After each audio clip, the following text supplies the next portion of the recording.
Telangana special వంటకం bagara rice. దీన్ని mutton, chicken కర్రీకి సూపర్ కాంబినేషన్‌గా తింటారు. వెజిటేబుల్ కుర్మాస్‌కి కూడా చాలా చాలా బావుంటుంది. రుచి అయితే అదిరిపోతుంది. ముఖ్యంగా బగారా రైస్ కుక్కర్‌లో ఈజీగా ఎలా తయారు చేసుకోవాలో ఈ వీడియోలో చూసేద్దాం. మరి ఏ గ్రేవీతో తీసుకున్నా ఈ రైస్ మంచి పర్ఫెక్ట్‌గా కుక్ అయ్యేలాగా మనం తయారు చేసుకోవాలి. బిర్యానీ చేసినంతగా కష్టపడక్కర్లేదు కాబట్టి ఎవరైనా చేసుకోవచ్చు. తెలంగాణ వంటకం కదా, మనకెందుకులే అనుకోవద్దు. ఆహారం ప్రాంతీయ భేదం లేదు.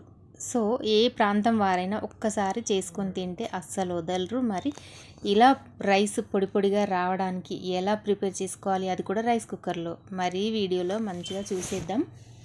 ఈ రైస్ ఎలాంటి కర్రీస్లోకైనా చాలా బాగుంటుంది. నేనైతే ఆలు కుర్మాతో ఎలాంటి మసాలా లేకుండా చేశాను. చాలా చాలా బాగుంది. ఆలు కుర్మా కూడా వీడియో ఛానల్లో ఉంది, మీరు తప్పకుండా విజిట్ చేయండి. లింక్ డిస్క్రిప్షన్లో ఇస్తా. ముందుగా మనం రైస్ కుక్కర్లో అన్నీ కట్ చేసి వేసుకోవాలి. ఏంటి, ఆలు, క్యారెట్, పచ్చిమిర్చి, కొత్తిమీర, పుదీనా అండ్ లైట్గా స్పైసెస్, ఒక 2 పావుల వరకు ఆయిల్ వేసి ఇంకా రైస్ కుక్కర్లో ఈ కుక్కర్ పెట్టేసి ఆన్ చేసి మంచిగా ఫ్రై చేసుకోవాలి. ఇంకా హీట్ అయ్యి అప్పుడు చక్కగా ఫ్రై అయిపోతుంది.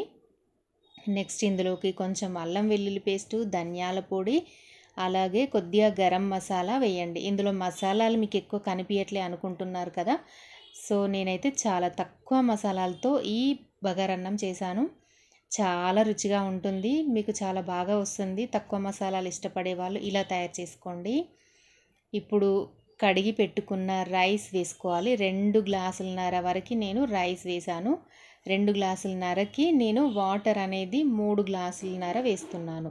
చాలా పర్ఫెక్ట్గా కుక్ అయిపోతుంది ఈ క్వాంటిటీతో మీరు చేస్తే. 2 గ్లాసెస్కి 3 గ్లాసెస్ వాటర్ వేసుకోండి, ఇది కరెక్ట్ అనమాట. ఇంకా హాఫ్ క్వాంటిటీ అంటే మనకు అర్థం అవ్వదని మళ్ళీ చెప్తున్నాను. ఇలా రైస్ ఒక్కసారి ఆ తాలింపులో మంచిగా ఫ్రై చేసుకున్నాక 2 మినిట్స్కి వాటర్ వేసుకొని ఇందులో తగినంత ఉప్పు వేసి చక్కగా ఉడికించుకోవాలి. ఇంకా మూత పెట్టేస్తే ఒకసారి అంతా బాగా కలుపుకోండి. సాల్ట్, మసాలాలన్నీ మంచిగా ఒకసారి కలుపుకున్నాక ఇంకా మూత పెట్టేసి ఇంకా వదిలేస్తే మనకి చక్కగా రైస్ కుక్కర్లో పొడి పొల్ల ఆడుతూ రైస్ మనకి బగారా రైస్ తయారైపోతుంది. మీరు ఈ రైస్ అసలు ఏ కర్రీ లేకున్నా కూడా రైతాతో తిన్నా కూడా చాలా చాలా బాగుంటుంది. మీరు కావాలంటే ఇందులో ఎక్స్ట్రా వెజిటేబుల్స్ కూడా యాడ్ చేసుకోవచ్చు. ఏంటి, బీన్స్, బఠానీ, అలాగే మిల్ మేకర్ ఉంటాయి కదా, యాడ్ చేసుకోవచ్చు. చాలా ఈజీగా, అసలు మధ్య మధ్యలో కలిపే పని ఏమీ లేకుండా రైస్ కుక్కర్లో బగారా రైస్ ఇలా తయారు చేసుకోవచ్చు అనమాట. మరి మీకు నచ్చిందని అనుకుంటున్నా. నచ్చితే వీడియోకి ఒక లైక్ ఇచ్చి ఛానల్ని సబ్స్క్రైబ్ చేయండి. Thanks for watching.